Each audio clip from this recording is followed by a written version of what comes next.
तो आज जब मैं स्कूल से आते समय इस तरह से बस में बैठकर आना पड़ेगा, मैंने कभी सोचा नहीं था। तो होता कुछ ऐसा है कि तो नमस्कार हम बंधु, आज है मैं डेली व्लॉगिंग चैलेंज का डे 73। तो सुबह सुबह ओट्स खाने के बाद फिर आज देखा तो बादल वाला मौसम हो रहा था। फिर हमने घर पे आके देखा कि यहाँ पर तो हमारी बाइक पंचर थी, तो इसको लेकर हम निकल गए लाल बाग की तरफ इसका पंचर निकलवाने के लिए।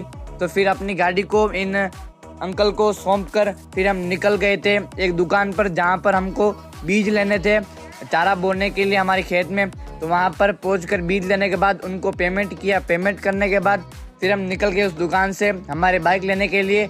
वहाँ पर हमने जाके देखा कि हमारी टायर तो रेडी था। उस टायर को बाइक में फिट करने के बाद फिर हम आगे बाइक पर बैठकर घर पे आने के बाद हमारे पापा ने हमको छोड़ दिया लाल बाग से एक अंकल के साथ बैठकर हम निकल गए स्कूल के लिए।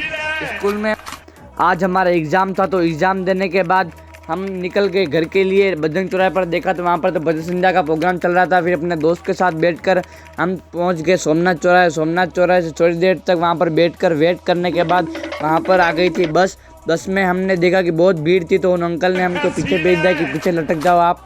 फिर वहाँ पर पिपड़ा में सबको उतारने के बाद हम आगे बैठ गए बस में। फिर वहाँ पर बस में बैठने के बाद आगे हम घर पे आने के बाद शाम को हम निकल गए जिम के लिए। लाल बाग में तो बहुत ज़्यादा जाम लग रहा था।